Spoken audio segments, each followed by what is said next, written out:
여러분 안녕하십니까? 오늘 25번째 강좌입니다. 오늘 시간하고 한 강좌 더 26번째 강좌까지는 조선불교 1, 2로 해서 여태까지 말씀드렸던 전체 강좌를 마감하도록 하겠습니다.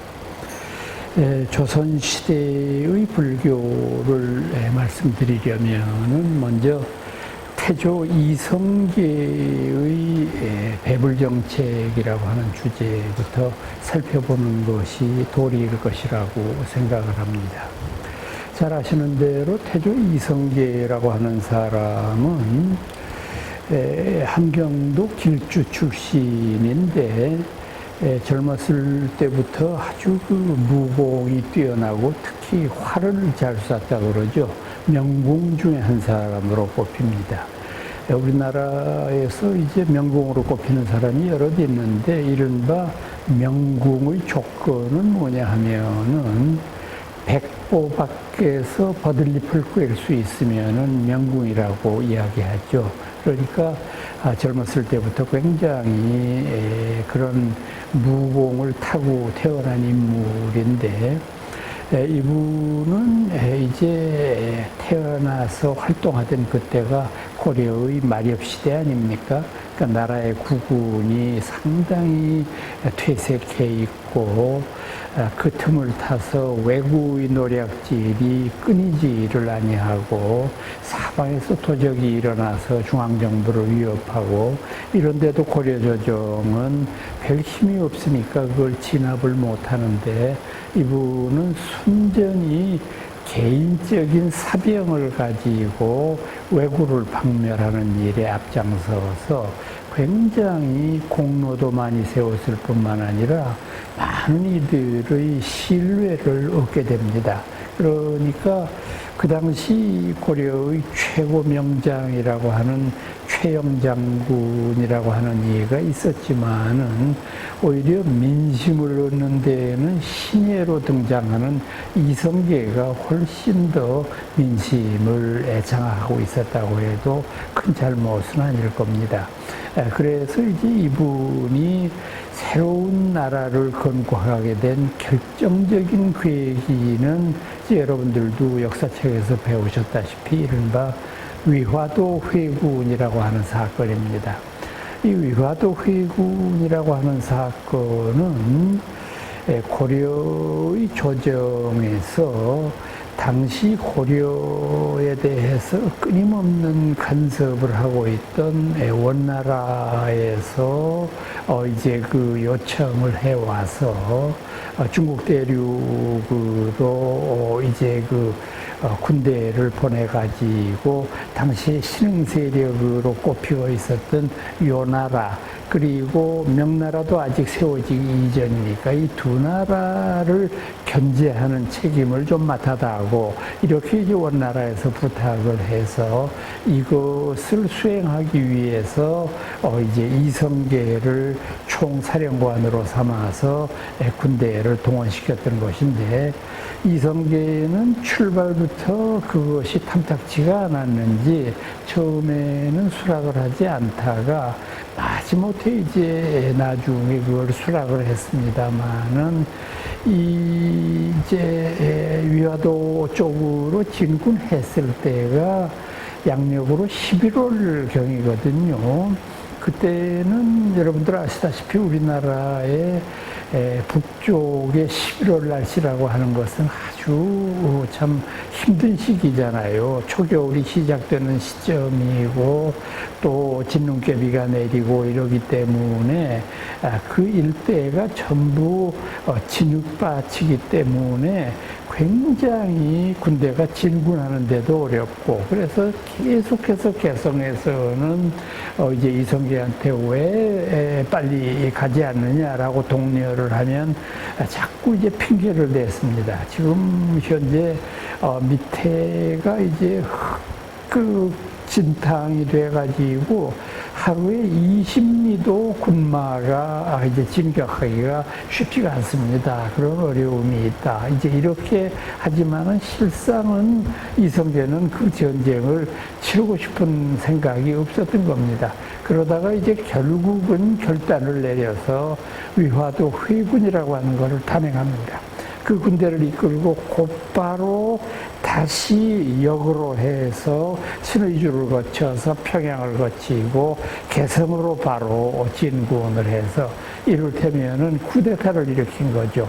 쿠데타를 일으켜서 당시의 임금이었던 공양왕을 폐위시켜버리고 또 당시의 실권자였던 최영 장군도 잡아서 결국은 사형에 처해버리고 이렇게 하니까 이성계가 실권을 장악하니까 사실 이제 고려의 멸망은 이렇게 되니까 시간 문제라고 볼 수밖에 없는데 이 고려사에 보면 아주 조금 야릇한 기사가 하나 나옵니다.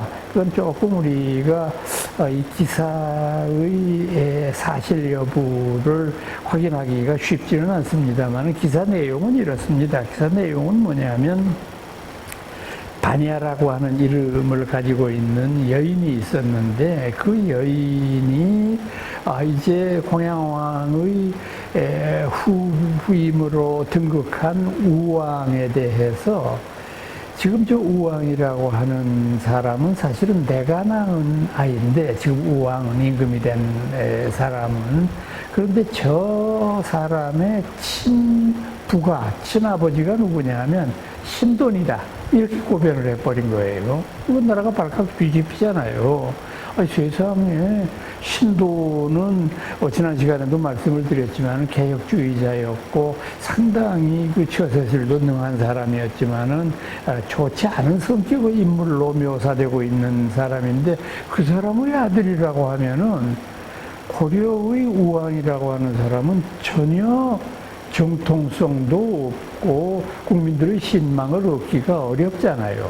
그러니까 이것을 빌미로 해서 우왕마저 폐위시키고 스스로 조선이라고 하는 나라를 세우고 등극하게 되는데 제가 이 기사를 왜 야릇하다고 표현을 했느냐 하면은 아무리 곱씹어 봐도 조금 석연치가 않은 부분이 있어요. 그러니까 요즘식으로 얘기하면은 이성계가 아주 능숙하게 가짜 뉴스를 만들어서 유포시켰을 가능성이 매우 농후한 거죠. 그런데 반야는 그 고변을 하고 난 다음에 어떻게 되느냐 하면은 자신도 결국은 비참하게 죽어버리고 맙니다. 이성계가 죽여버리죠. 이것도 좀 수상치 않은 점이잖아요. 그러니까 이런 여러 점을 종합을 해봤을 때 반야라고 하는 여성이 분명히 이성계의 농간에 의해서 자기가 스스로 고변을 하고 난 다음에 우왕을 폐위시키고 끝내는 자신도 죽음을 맞이하는 이런 일을 저질렀을 가능성이 높은 걸로 보여주게 됩니다. 이제 이렇게 해서 이성계가 새로운 왕조를 일으키고 스스로 이제 태조가 되었는데 이분은 태조가 되면서부터 제일 먼저 했던 작업이 뭐냐 하면은 억불숭유라고 하는 배불 정책을 시행한 것입니다. 사실 이성계 개인으로 보면은 그 사람 불자거든요. 불교를 믿는 사람인데 이 사람이 개인적으로 불자면서 어떻게 불교를 억압한다는 그런 정책을 수립하나. 이건 그렇게 단순하지가 않습니다. 우선 새로운 왕조를 세웠기 때문에 태조 이성계의 입장에서 보면은 뭔가 새로운 사조가 필요했을 거예요. 새로운 왕조에 맞는 새로운 사조. 그러니까 불교는 이미 신라 고려를 거쳐서 천년을 국교로서의 영광을 누려왔던 종교이기 때문에 그걸 그대로 답습한다고 했을 때 백성들이 쉽게 새로운 시대를 절감하지는 못하지 않겠느냐 하는 정치적인 계산이 있었을 거고요. 두 번째로는 스님들의 당시 타락sam도 한 몫을 했을 거예요. 그러니까 고려 말엽에 이르게 되면은 불교계가 극도로 타락하면서 심지어는 이제 상소문을 불교의 폐해를 이제 없애달라고 하는 상소문이 빗발치게 들어오는데 고려 의종 이후부터 이 고려 멸망할 때까지 거의 매해 올라옵니다. 불교의 폐해를 알리는 상소문들이. 근데 거기 보면은 참 정말 입에 담기 민망한 그런 불교계의 폐해들이 많이 지적이 되고 있어요. 우선 대표적인 것을 몇 개 보면은 스님네들이 축첩을 해서 이제 그 첩이 여럿이 되는 그런 일이 비일비재하다.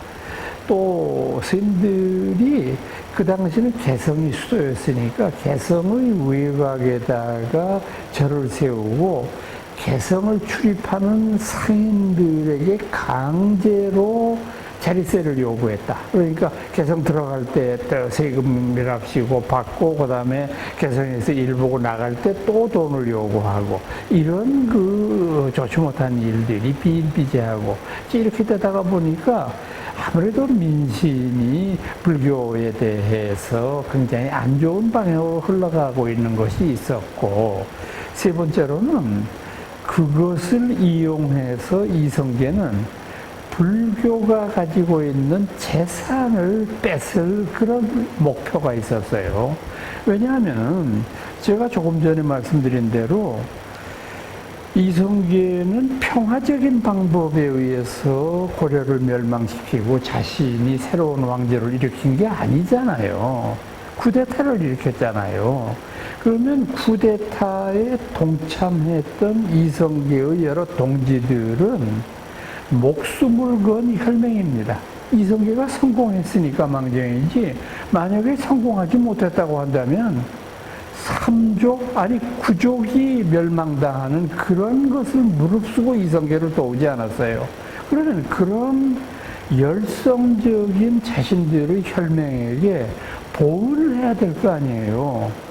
그런데 예나 지금이나 보호를 하려면은 벼슬자리를 주거나 돈을 주거나 둘 중에 하나밖에 없잖아요. 근데 벼슬자리는 삼정승 6판서가 다예요. 9자리밖에는 없어요. 그 다음에 돈은 계속 찍어내다가는 나라가 인플레로 망하게 해요. 그러니까 그럴 수도 없잖아요. 그런데 이성계의 눈에 들어온 것은 그 타락을 빙자해서 비판을 받고 있는 불교가 어마어마한 땅을 소유하고 있거든요. 그 땅을 나라에서 빼앗으면은 백성들도 그런 게 있잖아요. 사람의 심리 속에서 부자의 것을 빼앗는 것을 통쾌하게 생각하는 그런 좋지 못한 심리들이 있으니까 그것도 바라고 또 하나는 직접적으로 돈을 자기가 갖게 되니까 쿠데타에 동참했던 동료들한테 뭘 나눠줄 수 있는 뭐가 있게 되니까 이런 여러 가지 복합적인 이유 때문에 태조 이성계에는 억불숭유를 채택할 수밖에 없었을 것이라고 생각합니다. 태조의 뒤를 이어서 정종 다음에 3대 이방원 태종이라고 하는 이가 등극을 하는데 이 사람이 또다시 그 당신의 아버지였던 이성계의 정책을 이제 그 본따서 굉장히 불교를 박해하는 일에 앞장을 서게 되는데 이 사람은 아버지의 억불 정책보다 좀 더 구체적으로 불교를 배척하기 시작했어요.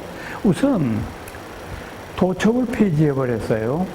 도첩제라고 하는 것은 스님들이 되기 위한 일종의 국가가 지시하고 있는, 국가가 스님들한테 부여하고 있는 자격이거든요.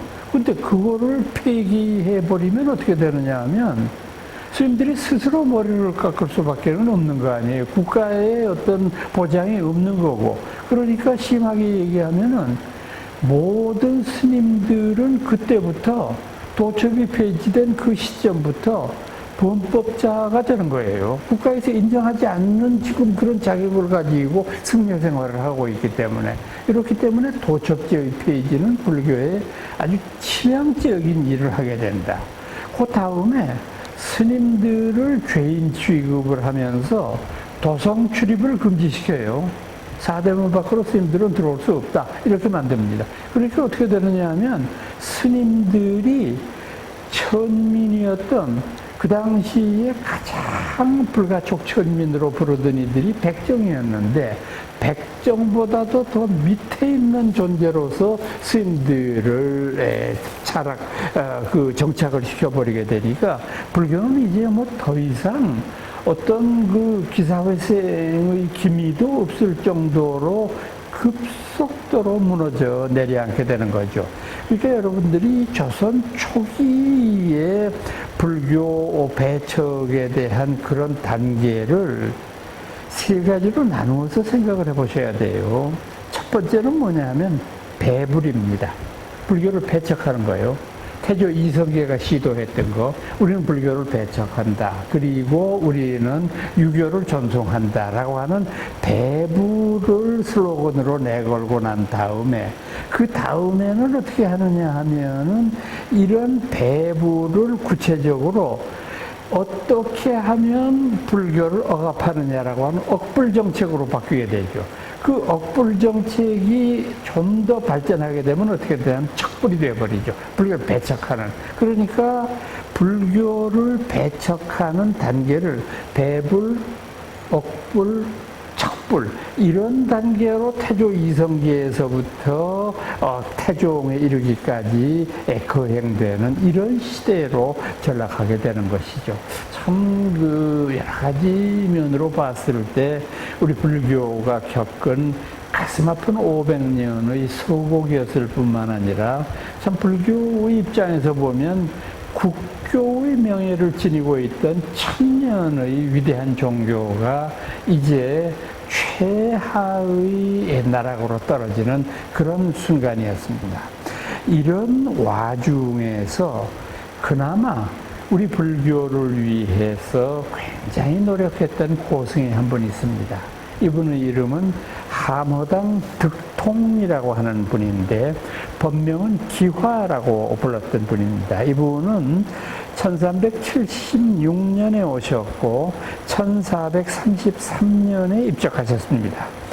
이분은 함허당 득통이라고 하는 분은 어느 분의 제자냐 하면은 태조 이성계의 왕사였던 무학왕사의 수제자입니다. 그러니까 굉장히 그 법통의 가계에도 훌륭한 분이죠. 무학왕사 훌륭한 분 아닙니까? 정말로 참 자신의 그 힘으로 억불책을 막지는 못했지만, 그래도 언제나 이성계의 옆에 있으면서 이성계와 더불어서 불교를 방어하는 데 있어서, 비록 정책적으로 이런 게 시행되고 하지만은 끝까지 불교를 옹호하고 불교를 지켰던 그런 분 아닙니까? 이 무학왕사의 제자로 그 사상을 계승한 분인데, 이분은 그 함허당 득통이라고 하는 분은 현정론이라고 하는 매우 중요한 저수를 집필하셨어요. 현정론이라고도 하고, 혹은 내용에 따라서 유석지리론 이렇게도 얘기하고요.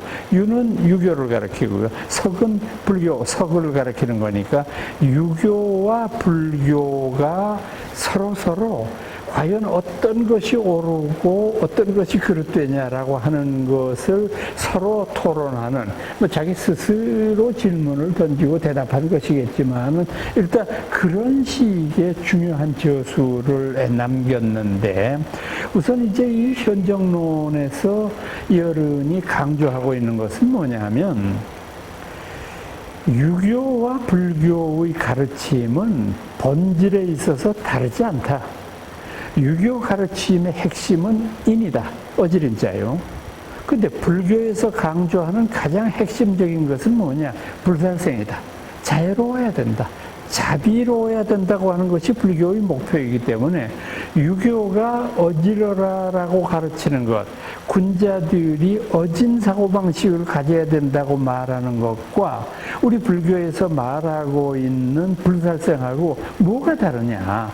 근본적으로 유교와 불교가 지향하는 바는 같다. 그리고 오히려 유교가 불교보다 못한 거는 뭐냐면 이를테면 유교의 군주라고 하는 사람들은 음주를 하고 살생을 해서 고기를 먹는 일도 일상화하고 있지 않느냐. 특히 뭐 살생해서 고기를 먹는 일은 일반적으로 속하에서 하는 일이니까 그렇다 손 치더라도 술을 마시는 행위는 이건 어진 사람으로서는 해서는 안 되는 일이다. 술이라는 것이 반드시 마시게 되면 과음을 하게 되고 과음을 하다가 보면 실수를 하게 되잖아요. 군자는 이런 일을 멀리 해야 되는데 이런 일을 하는 것은 유교가 불교보다도 못한 이유가 된다. 실천의 면에서 왜 유교가 음주를 방치하느냐. 불교보다 종교성이 희박하기 때문이다. 이렇게 분석을 했어요. 또 그 다음에 유교를 신봉하는 사람들이 불교를 비판했을 때 상투적으로 하는 비판 가운데 하나가 뭐냐 하면은 불교에서 말하는 극락과 지옥에 대한 비판입니다. 사람이 죽고 난 다음에 극락에 간다고 얘기를 하고 지옥에 간다고 얘기를 하는데 그거 본 사람이 있냐? 과연 극락이 있다고 한다면 이 지구상에 아니면 외계 어디라도 뭐가 있어야 될 거 아니냐. 근데 그 흔적을 여태까지 몇천 년 동안 인류가 살아왔으면서도 발견한 사람은 없어. 다시 말해서 이거는 불교의 창작품이야. 그러니까 이런 비과학적인 논리로 국민들을 우롱하는 그런 종교다라고 얘기했는데 이것에 관해서 하모당 득통은 뭐라고 말했느냐 하면은 비록 극락과 지옥이 당신들이 얘기하는 대로 확실하게 증명될 수 없을런지는 모른다. 그렇잖아요. 증명해야 돼. 증명할 그럴 여지가 없을런지는 모른다. 그런데 당신들 유교 공부하는 사람들이 꼭 인식해야 될 것이 있다. 이 극락과 지옥에 대한 교설은 교육적인 효과가 있지 않느냐. 그것이 비록 없다고 할지라도 이게 우리의 일상적인 삶을 지배하는 교육적인 가치가 있잖아. 만약에 천당도 없고 지옥도 없고 아무것도 없다. 이런 비밀이 이 세상 사람들한테 밝혀지게 되면 이 세상에서 착한 일 할 사람 아무도 없잖아.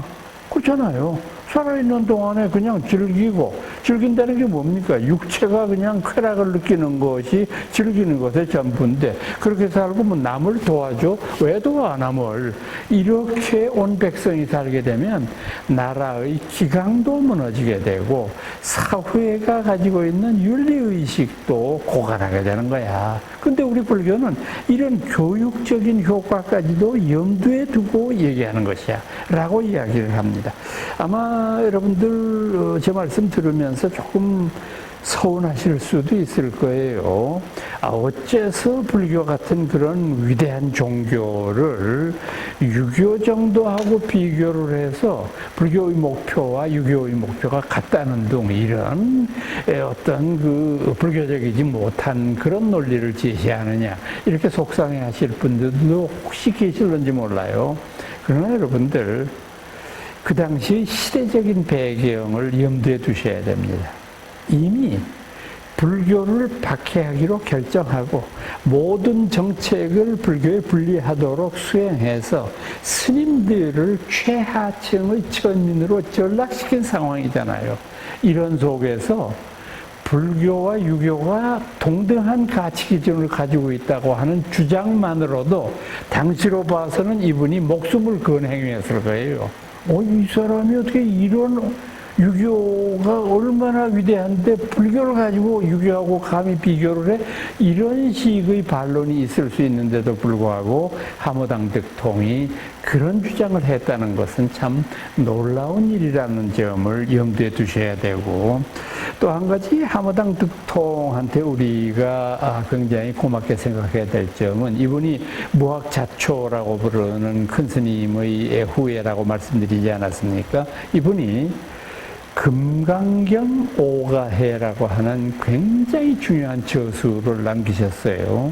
말 그대로 금강경에 관한 해설서인데 오가해예요. 5가지의 입장에서 금강경에 나오는 여러 부처의 말씀을 해석을 한 건데, 그 금강경을 여러 가지 각도에서 보려고 하는 시도도 놀랐고, 또 이분도 선적인 그런 기풍이 강한 분이었기 때문에 주로 선가의 여러 입장에서 금강경을 설명을 했는데, 금강경을 선종 중에서 제일 중요시 여긴 분은 제가 한번 말씀드린 적이 있는데, 보리달마로부터 이어서 육조해능에 이르기까지 이어내려오는 6분의 큰 조사스님 가운데 오조 호인 스님이라고 있잖아요. 이 어른이 금강경을 제일 소중하게 생각했던 분이에요. 그러다가 보니까 그분의 제자였던 육조해능도 금강경을 굉장히 소중하게 여겼던 것인데, 아마 거기에서 이 어른이 힌트를 얻은 것 같아요. 그래서 금강경 오가해라고 하는 아주 중요한 저수를 남기셨다고 하는 것도 특기할 만한 일입니다. 이 태종 이후에 등장한 임금이 바로 문종 다음의 임금인 세조라고 부르는 임금인데, 참 이 세조라고 하는 분에 대해서도 역사적인 평가가 아주 엇갈리는 것 같아요. 어느 한쪽에서는 이분이 조카인 단종을 죽이고 스스로 왕위에 올랐기 때문에 보니까 조금 이 동양적인 관점에서 보면은 석연치 않은 왕위 찬탈이다, 이렇게 이제 생각하려는 분들이 있는가 하면은, 또 한쪽으로는 그렇지 않다. 단종이 등극했을 때 7살이었는데 그것을 삼촌인 수양대군이 섭정하는 것도 그게 하루 이틀이지, 언제 그 아이가 성장해서 왕노릇을 하게 될 때까지 조정의 일이 얼마나 복잡하고 어려우냐. 특히 외교 관계는 이 어린 소년을 두고는 외교 관계가 될 수가 없어요.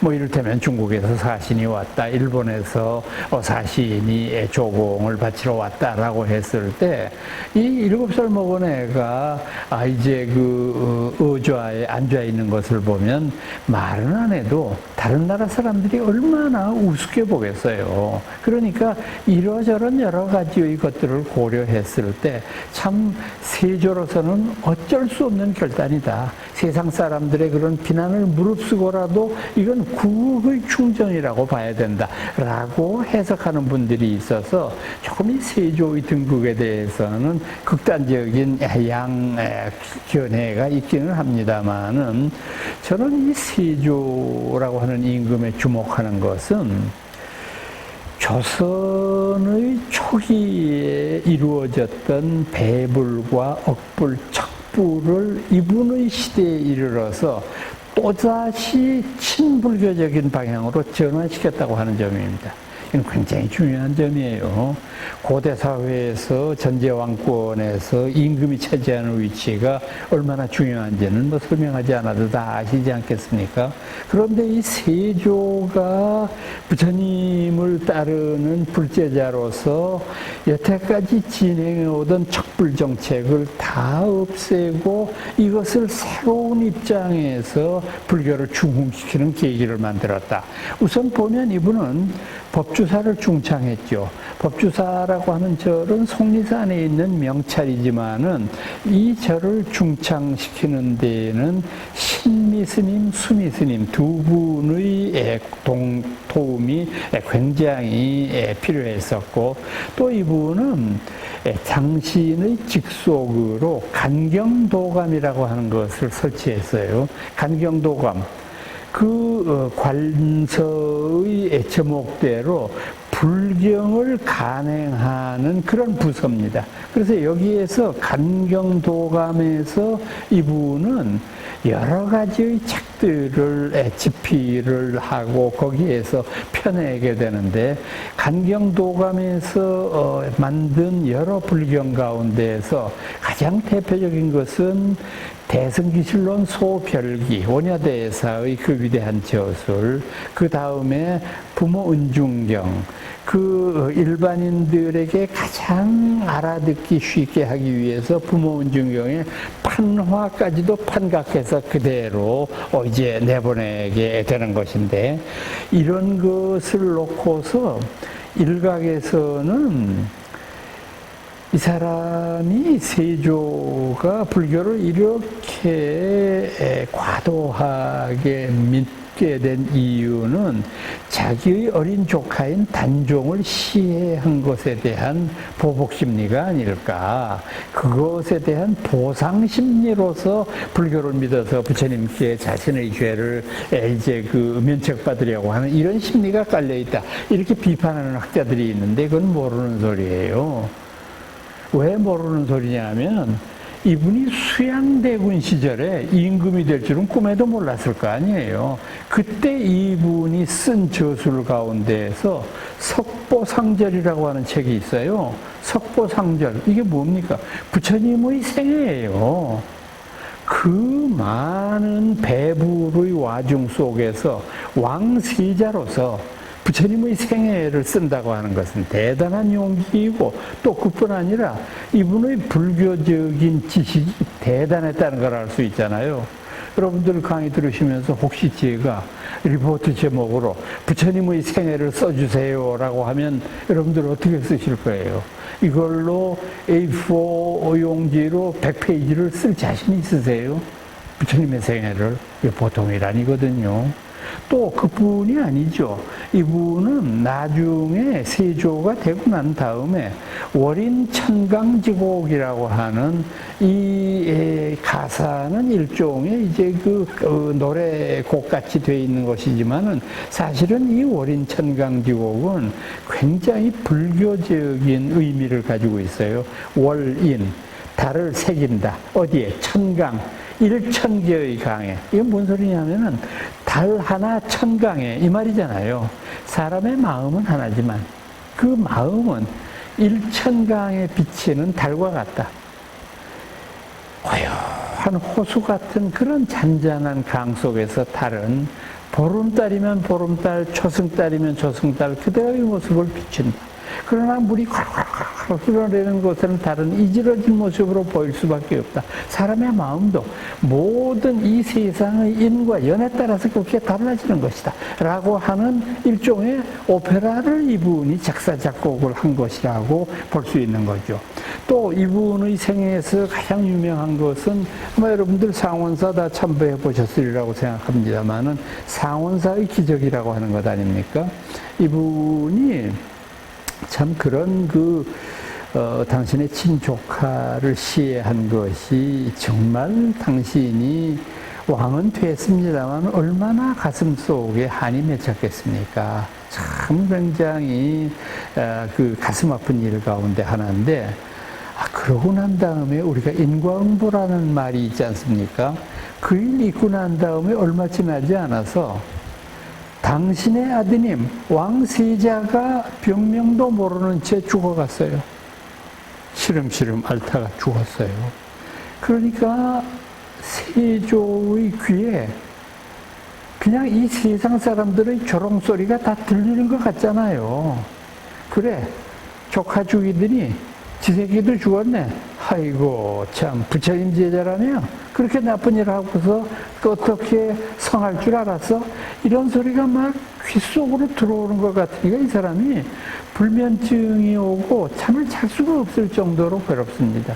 그래서 의지할 때는 부처님밖에 없어서 오대산으로 이 사람이 잠시 휴가를 떠났습니다. 한참 더운 여름철 삼복때였어요. 그래서 오대산에서 정말 모처럼 시름을 잃고 이제 모든 것을 내려놓고 이제 뭐 시자 한두 명만 데리고 갔으니까 이제 혼자서 더운 여름철에 이제 그 폭포가 쏟아지는 그 호숫가에 앉아서 우통을 벗고 이제 미역을 감기도 하고 뭐 이렇게 한가하게 지내는데 마침 산에 나무를 하러 온 초립동이 웬 어린 소년이 하나 지나갑니다. 그래서 그 소년을 불렀어요.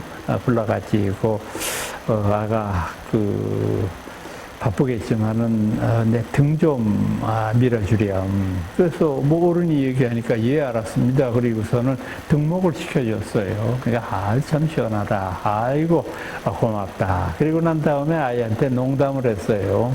너 혹시 우리나라 임금이 누군지 아냐? 저 잘 모르겠는데요. 너 오늘 집에 가거든. 너 우리나라의 임금을 직접 봤다. 이런 얘기 하지 말아라. 임금의 등목을 내가 밀어드렸다. 이런 말도 하지 말고. 그러니까 애가 얼마나 놀라겠어요. 당신이 만나고 지금 앞서 얘기하는 이가 바로 임금이라니요. 그래서 너무 놀라서 알겠습니다. 그리고 세조한테 꾸벅 인사를 하고 돌아서면서 한참 가다가 돌아서서 세조대왕에게 한마디 했습니다.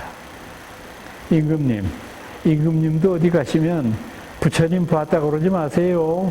그러니까 얼마나 세조가 놀랐습니까? 이거는 문수동자가 나타나서 나의 경솔함을 꾸짖는 거구나. 그러나 동시에 문수보살이 현신하신 거니까 나의 이제 고통은 부처님 가피력으로 없어진 것이로구나. 그래서 지금 여러분들 상원사의 큰 법당에 가시면은 모셔져 있는 불상이 바로 세조대왕이 친견했던 바로 그 문수보살상입니다. 그래서 그 어른을 이제 본전에다가 모시는 이런 기적을 이룩하게 됩니다.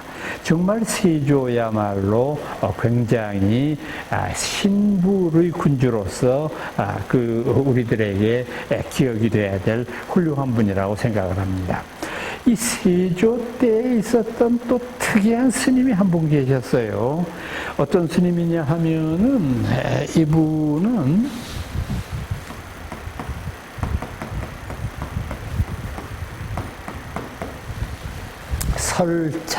설자는 뭐 다 아시죠? 눈설자니까. 이 잠자는 벼랑잠자예요. 이분이 누구냐면 여러분들 다 잘 아시는 김시습이라고 하는 인물입니다. 이 김시습이라고 하는 사람이 세조의 왕위 찬탈에 반대하면서 평생을 배설을 하지 않고 천하를 유람했다. 여러분들 그렇게 알고 계시는데 이분은 천하를 유람했을 뿐만 아니라 중년 이후에 머리를 깎고 출가를 했습니다. 그래서 이 어른이 출가해서 제일 오래 머물러 계셨던 곳은 경주 남산에 있는 용장사라고 하는 절에 오래 머물러 계셨어요. 그런데 여러분들 이 눈설자하고 이 잠자가 무슨 잠자냐면 벼랑잠자예요. 한번 생각해 보세요. 눈 덮인 벼랑. 참 정말 뭔가 처연하기도 하고 비장하기도 하고 이런 느낌이 들지 않습니까? 눈 덮인 벼랑. 무립고원 어떤 것 속에서도 이제 남과 교통할 수 없는 자신의 그 인생을 딱 두 글자로 표현을 했으니까 정말 천재는 천재예요. 저도 이 두 글자로 이렇게 멋있게 당신의 인생을 표현한 분은 처음이에요. 저도 본명이 많거든요. 본명이 여러 개가 있는데 제가 젊었을 때는 돌아가신 강석주 스님한테 법회라는 법명을 받았는데 참 뜻은 좋아요. 법법자의 바다 해자니까 부처님의 진리가 바다와 같다. 참 좋은데 조금 큰 스님한테 죄송하지만은 그 이름이 좀 너무 이제 흔해요. 흔한 이름 가운데 하나라서 그렇고, 다음에는 또 이제 돌아가신 목종배 교수가 저한테 지어진 본명이 석연이라고 하는 이름이 제가 참 좋아하는 이름인데, 돌석자하고 자연할 때 쓰는 연자, 돌 것 같구나 뭐 이래서 이제 굉장히 이름 자체는 좋은데, 제가 그 이름을 함부로 못 쓰는 게 제 은사였던 이기영 교수님의 그 본명이 불현이었거든요. 아니 부자하고 그럴 연자. 그러니까 연자가 뒤에 똑같잖아요. 그러니까 한문 글자까지 똑같으니까 아유, 선생의 본명하고 똑같이 이렇게 쓴다는 게 뭔가 좀 죄송스러운 생각이 들고 해서 그 이름도 잘 쓰지 못하고, 하여튼 그렇게 해서 저도 본명을 많습니다만은 아직까지 설잠과 같은 이런 멋있는 이름을 생각해내지 못해가지고 아직은 이제 그런 두 이름을 번갈아 가면서 쓰고 있는 그런 입장입니다. 어떻게 됐건 간에 이 설잠비구 김시습은 불교학에도 아주 조예가 있어서 이분이 저수를 몇 개 남기셨는데, 대표적인 저술은 일승법계도 주라고 하는 저술이 있어요. 일승법계도 아시잖아요. 의상대사가 쓰신 화음일승법계도. 그것에 대한 해설서인데 내용은 굉장히 선적이에요. 그러니까 글자를 해석하거나 그 의미를 전달하려고 하는 것보다는 즉흥적으로 그 구절에서 느끼는 선적인 취향을 쓴 것으로 봐서 설잠비구도 선종계통의 스님이었을 것으로 짐작을 합니다. 이래서 이와 같은 설잠 스님이 이 세조 때에 뛰어난 고승으로 꼽힙니다. 이제 서서히 시대는 이제 조선 중기로 넘어가게 되는데, 이 조선 중기에 이르게 되면서 우리나라에 아주 그 결정적인 변고가 생기죠. 그거는 바로 임진왜란이라고 하는 비극적인 전쟁입니다. 이 한반도에서 있었던 여러 가지의 전투 가운데에서, 전쟁 가운데에서 가장 격렬하고 또 가장 오랜 세월을 끊었던 전쟁입니다. 만약에 정유재란까지, 임진왜란이 끝나고 난 다음에 정유재란까지로 합쳐서 일본과의 전투가 있었던 시대를 생각한다면 20년이 넘는 전투를 했던 겁니다. 이 전쟁의 와중에서 우리나라의 각 황토가 얼마나 피폐하게 됐을 겁니까? 이런 와중에서 나라를 구해보려고 하는 승병장들이 일어나게 된 것은 참 놀랄만한 일입니다. 이 당시의 조선사회에서 가장 천대받고 가장 어떤 의미로 보면은 버림받았던 사람들이었던 스님들이 국가를 구하고자 골귀했다고 하는 사실은 굉장한 사상적인 의미를 갖습니다. 임진왜란에서 승병을 일으켰던 가장 대표적인 큰 스님들로는 서산대사, 사명대사, 영규대사 이런 분을 들 수 있죠. 이 중에서 이제 서산대사는 임진왜란이 발발한 바로 그해 묘향산에 계셨어요. 묘향산에 계셨기 때문에 묘향산의 또 다른 별명이 서산이거든요. 그래서 그곳에 오래 계셨다고 그래서 이어른의 법포도 서산대산이에요. 그러니까 이분이 묘향산에서 전국의 각지에 있는 스님들한테 경문을 보냈어요. 어떻게 보냈느냐 하면은, 우리가 많은 어려움 속에도 여태까지 생명을 유지할 수 있었던 것은 우리를 박해하기는 했지만은 그래도 국가가 있었기 때문에 가능한 일인데, 지금 외적들의 침입으로 말미암아 국가의 운명이 풍전등화 같은 위기에 처해 있다. 그러니까 지금 내가 여러분들한테 권하노니 60이 넘어서 병장지를 들기가 불편한 노인네거나 아니면 15살 이전이라서 아직 성장기에 있는 그런 삼위승을 제외하고, 즉 16세에서부터 59세 사이에 있는 모든 분들은 목탁 대신 병장기를 들고 전장터에 나서라. 그래서 우리나라를 도탄에 빠뜨리는 외적들을 물리쳐라. 바로 여기에 호응해서 각 지역에서 승군이 일어나게 됩니다. 그 일어난 승군들을 교련했던 교련 장소가 어디냐 하면은 황악산 즉지사입니다. 이곳은 사명대사의 출가사 자리예요. 사명대사가 출가한 곳이 그곳이기 때문에 그 어른이 그곳에서 연병장을 삼고 승군들을 교련시켜서 곧바로 이제 이 전투에 투입을 했는데, 이때 보여지는 그 승군의 조직은 물론 서산대사의 경문도 있었지만은 이미 임진왜란이 일어나기 이전까지 승군이라고 하는 조직이 있었던 걸로 보여집니다. 왜냐하면요, 승군의 역사를 알 수 있게 하는 자료가 해인사에 있는 정중탑이라고 하는 탑에서 발견됐습니다. 해인사의 주존불은 비로전이거든요. 비로전화 부처님을 모신 그 바로 앞에 정중탑이라는 탑이 있는데, 이 탑을 해체 복원할 때 그 안에서 시주자의 명단이 나오는데 그 끝에 뭐가 있느냐 하면 승군의 명단이 나와요. 그러니까 이건 무슨 뜻이냐 하면은 신라 마렵에 이미 승군이 조직되어 있었다는 뜻이에요. 그러니까 이게 뭐냐 하면 신라 마렵에는 도적들이 볼 때처럼 일어나가지고 관군이 그걸 도저히 막을 수 없으니까 사병을 만들어가지고 그 도적들을 퇴치하잖아요. 우리나라 절이라는 게 대부분 깊은 산골에 있는데 그곳에서 도적들이 떼거리로 몰려와서 스님들을 위협하고 심지어는 스님들을 해치면서 절에 있는 귀중품들을 훔쳐간다고 하면 이걸 관가에 신고해봐야 아무도 해결해 줄 사람이 없잖아요. 그러니까 불교가 자신의 재산을 지키기 위해서 승군을 이미 만들었다고 하는 것과 마찬가지입니다. 이렇게 해서 이 승군이 일어남으로 말미암아 불교가 조금이나마 영광을 회복하는 계기가 되었다. 특히 결정적인 계기가 된 것은 정유재란이 일어난 직후에 사명당이 조선임금 선조의 명을 받아서 자신의 특사로 일본에 파견된 겁니다. 그런 일본으로 파견을 해서 그곳에서 임진왜란을 일으킨 장본인이었던 도요토미 히데요시를 면담을 합니다. 그리고談판을 벌입니다. 당신들이 빼앗아간 조선의 많은 백성들과 많은 귀중품들을 반환하도록 하라고 하는談판이었죠.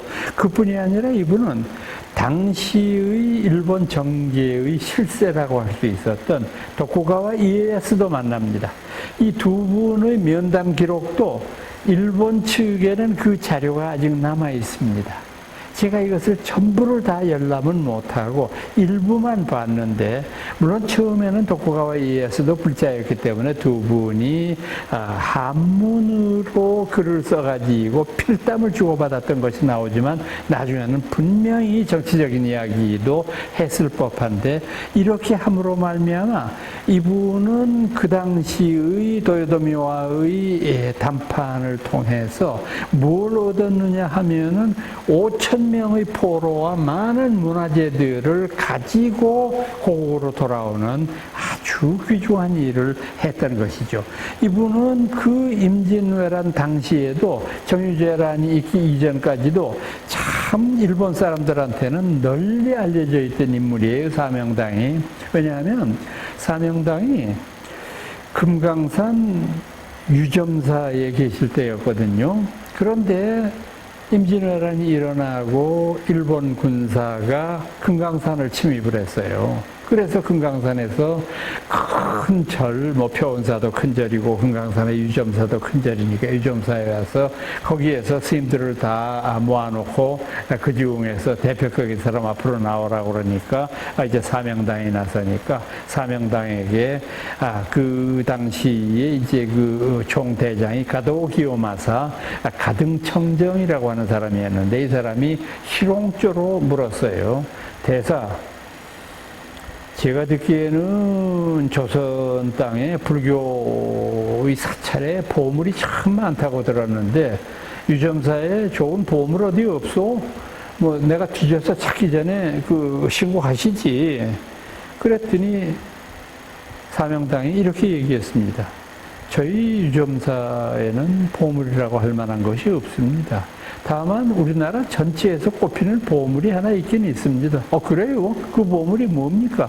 예, 가도 기요마사 당신의 목입니다. 당신의 목은 우리나라에서는 굉장히 귀중한 보물 가운데 하나입니다. 이게 적장의 칼날 앞에서 할 수 있는 말입니까? 참 대단한 분이죠. 가도 기요마사가 그 말을 듣고 기겁을 했습니다. 그래서 곧 스님들을 다 방면하고 스님들한테 합장 공경하고 스님들 잘못했습니다. 제가 재물을 탐내서 여기 온 게 아닙니다. 그리고 유점사의 앞에다가 자기 친필 사인을 써서 크게 써서 붙였습니다. 거기에 뭐라고 써 있느냐 하면 이 절에는 도를 아는 큰 스님이 계신다. 함부로 절의 기물을 훼손하지 말아라 라고 자기 사인을 붙여놔서 전체 금강산을 비롯해서 모든 다른 절에서도 참 임진왜란 때 어려움을 많이 겪었습니다마는 유점사만은 병화를 피할 수 있었다라고 하는 그런 아름다운 이야기도 전해옵니다. 이 임진왜란의 주역이었던 청허당 휘정도 참 굉장히 고승이었는데 이분은 묘양산에서 돌아가시면서 그런 아름다운 그 시를 남기셨습니다. 그 아름다운 시라고 하는 것은 뭐냐 하면 그분의 제자들이 큰 스님의 영정을 이제 아마 그 옛날에 카메라가 없었으니까 이제 그 사진을 찍을 수가 없으니까 초상을 그려서 바쳤던가 봐요. 그러게 큰 스님이 그걸 그냥 벽장에다가 처박아 놓고 있다가 임종시의 제자들한테 그거 좀 가져오느라 그러더니 그 초상을 물끄러미 바라보더니 이게 이제 임종계 입니다. 그거는 뭐라고 말씀하셨느냐 하면 80년 전에는 내가 그대이더니 80년 후에는 그대가 나로구나. 그러고서 입적하셨어요. 참 멋있잖아요. 굉장히 뭔가 느껴지는 그런 말이잖아요. 근데 우리 큰 스님의 오도송은 삼몽가라고 하는 걸로 유명합니다. 꿈꾸는 세 사람이라고 하는 그런 주제인데 언젠가 한번 이 큰 스님이 이제 볼일을 보러 밖에 나가다가 절에 들어오기 전에 해가 저물어서 주막에서 하룻밤을 지내게 됐는데 새벽녘에 두런두런 말소리가 들립니다. 그거는 이제 어디 장사를 하는 사람인지 아직 동도 트기 전에 벌써 일어나서 떠날 차비를 하고 길을 나섰는데 그 사람이 집주인하고 이야기를 주고받고 있습니다. 아유, 제가 어젯밤에 꿈을 꿨는데 이런 꿈을 꿨네요. 그랬더니 집주인이 웃으면서 아이고 아주 대길할 꿈이네요. 정말로 좋은 꿈입니다. 그 말을 했을 때 서산대사가 방문을 박차고 나와서 말씀합니다. 지나가던 나그네와 집주인이 꿈 이야기를 주고받고 있네. 꿈 이야기 주고받고 있는 그대들 지금의 삶이 꿈인 줄 아는가 모르는가. 멋쟁이잖아요. 참 오도송도 이 정도가 되면 우리가 정말 아름답다고 느끼지 않을 수 없는 그런 아름다운 오도송이 아닐 수 없습니다. 그렇게 해서 임진왜란이 결국은 육지에서는 승군의 노력, 그리고 해군에서는 잊을 수 없는 우리 민족의 성웅 이순신 장군 있지 않습니까? 이분의 공로로 말미암아 임진왜란을 승리로 이끌고 우리가 우리 강토를 지킬 수 있는 그런 하나의 계기를 마련하게 됐던 것이죠. 오늘은 여러분들께 조선의 중기, 임진왜란과 불교라고 하는 주제까지 말씀드렸습니다. 저는 다음 시간에 다시 뵙겠습니다.